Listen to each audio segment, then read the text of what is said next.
자, 여러분 안녕하세요. 마이펫 상담소 윤세입니다. 고양이는요, 오감이 매우 뛰어나서요, 사소한 일에도 예민하게 반응합니다. 스트레스에 취약하다기보다는요, 선천적으로 스트레스를 받기 쉬운 체질인 것입니다. 오랜 기간 지속적으로 스트레스를 받으면 고양이의 뇌는 어떻게 반응할까요? 모래의 변화에 스트레스를 받는 고양이를 위해 잠시 좋은 모래 하나 홍보하겠습니다. 고양이는 예민한 동물로 잘 알려져 있습니다. 스트레스를 쉽게 받으며 스트레스로 인해 여러 질병에 걸리기도 쉽다고 알려져 있는데요. 오늘은 그럼 이 스트레스라는 외부 자극이 고양이에게 어떻게 작용하고, 또 고양이는요, 이것을 어떤 식으로 느끼며 이게 왜 신체적인 질병으로까지 이어지는지에 대해서 한번 알아보도록 하겠습니다.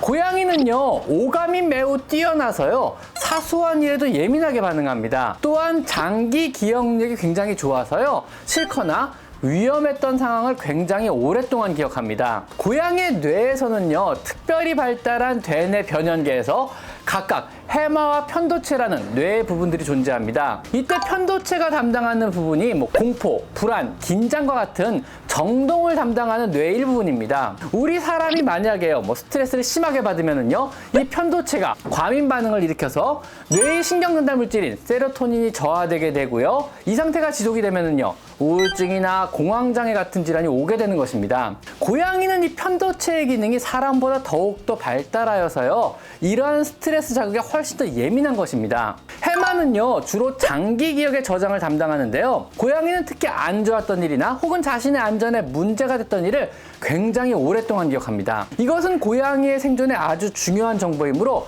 절대 잊어버리지 않게 되는 겁니다. 홀로 독립적으로 살아가야 하는 고양이는요, 생존을 위해서 편도체와 해마의 기능이 사람보다 더욱더 중요하게 발달을 한 것입니다. 그래서 실은 안 좋은 혹은 위험한 상황을 잘 기억을 하고요, 무서워하며 공포나 불안 같은 감각을 굉장히 쉽게 느끼는 것입니다. 정확히 말하자면요, 스트레스에 취약하다기보다는요, 선천적으로 스트레스를 받기 쉬운 체질인 것입니다. 그 느끼는 스트레스가 우리 사람과 달리 자신의 생명의 위협이나 불안감, 공포, 이런 종류의 감정을 느끼는 것입니다. 안전하고 안락하며 먹이가 풍부한 실내에서 무슨 스트레스를 느낄까 하겠지만은요, 자신의 영역권 내에서, 즉 실내의 작은 변화는요, 모두 고양이에게 스트레스로 작용합니다. 그래서 자신의 영역권이 항시 안전한지 순찰을 하고요, 만약 무언가 변화가 있다면은요, 그 변화가 우리가 보기엔 별거 아닌 것 같아도요, 고양이는 이 변화된 것이 혹은 변화된 주인의 태도나 냄새가 자신의 안위에 어떠한 영향을 미칠지 혹은 위험 요소인지 아닌지를 고민하며 스트레스를 받게 되는 것입니다. 이런 실내에서 고양이에게 스트레스를 줄 수 있는 요소는요, 생각보다 굉장히 많습니다. 갑작스러운 소음이나 혹은 개 짖는 소리나 집안 가구의 위치의 변화, 갑작스러운 이사나 모래의 변화, 화장실의 위치 변화나 가족 구성원의 변화나 가구 배치의 변화나 혹은 오랜 기간 집사의 부재나 낯선 손님의 방문, 이동, 동물병원의 방문 등 이루 셀 수 없는 온갖 스트레스 요소들이 고양이 주변에는 항시 존재하는 것입니다.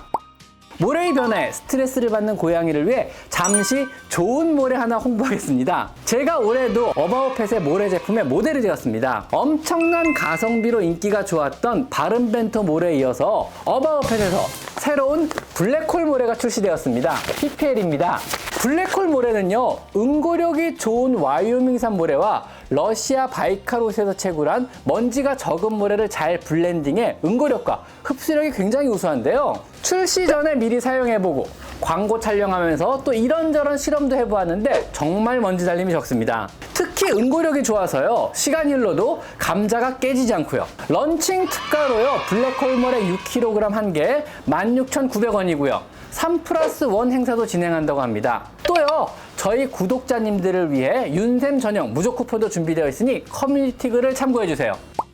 자, 다시 고양이의 스트레스에 대해 돌아와 이야기를 해보자면요, 우리와 함께하는 일상 속에 고양이에게 이렇게나 많은 스트레스 요인이 숨어 있다니 가슴 아픈 일이긴 합니다. 하지만은요, 정신적으로 건강한 고양이는요, 이런 스트레스를 매우 발산하는 많은 기술들을 가지고 또 활용하고 있습니다. 전이행동이라고 하는데요, 하품이나 스크래치, 갑작스런 그루밍이나 스트레칭 등의 여러 전이 행동을 통해서요, 스트레스를 발산하고 짜증을 억누르며 또 마음의 평온을 유지하려고 합니다. 마치 우리 사람들이요, 직장에서 받은 스트레스를 옥상에 올라가 담배 한 대 피면 날려버린다든가, 기지개를 편다든가, 맛난 것을 먹던가 해서 풀어버리는 것과 같은 일을 말하는 겁니다. 심하지 않은 일시적인 스트레스는요, 안위에 영향을 미칠 수 있는 위험 요소로까지는 판단을 안 하고요, 슬기롭게 나름의 방법으로 극복을 해내는 것입니다. 그러나 만약에요, 심각하게 오랜 기간 지속적으로 스트레스를 받으면 고양이의 뇌는 어떻게 반응할까요? 고양이가 스트레스를 받으면은요,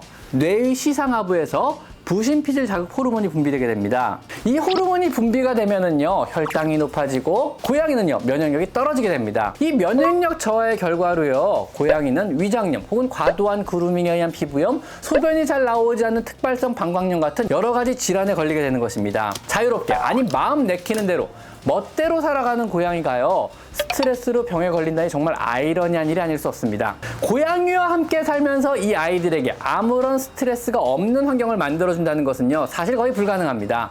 자연 속에서 자유롭게 다니는 고양이들도요, 굉장히 심각한 스트레스 상황에 항시 노출이 됩니다. 생명의 위협이나 배고픔이나 추위 등과 같은 스트레스에 항시 노출이 되어 있다는 걸 생각해 본다면요, 집에 있는 내 고양이는요, 훨씬 좋은 환경에 살고 있는 것은 사실입니다. 사람도요, 한 집에 동거를 해도요, 항시 조금씩 문제가 생기며 조금씩 조율하고 양보하며 살지 않으면 싸움이 되기도 합니다. 하물며 사람과 완전히 종이 다른 고양이와 산다면은요, 더 이해하고 더 양보하며 더 조율을 해야 할 것 같지 않은가요? 고양이의 습성을 존중하고 어느 정도 거리를 유지하며 함께 영역을 공유하는 것이 고양이와의 현명한 동거라고 생각합니다. 자, 오늘은요, 스트레스가 고양이에게 미치는 영향을 한번 알아봤습니다. 자, 오늘은 여기까지 마이펫 상담소 윤세입니다. 감사합니다.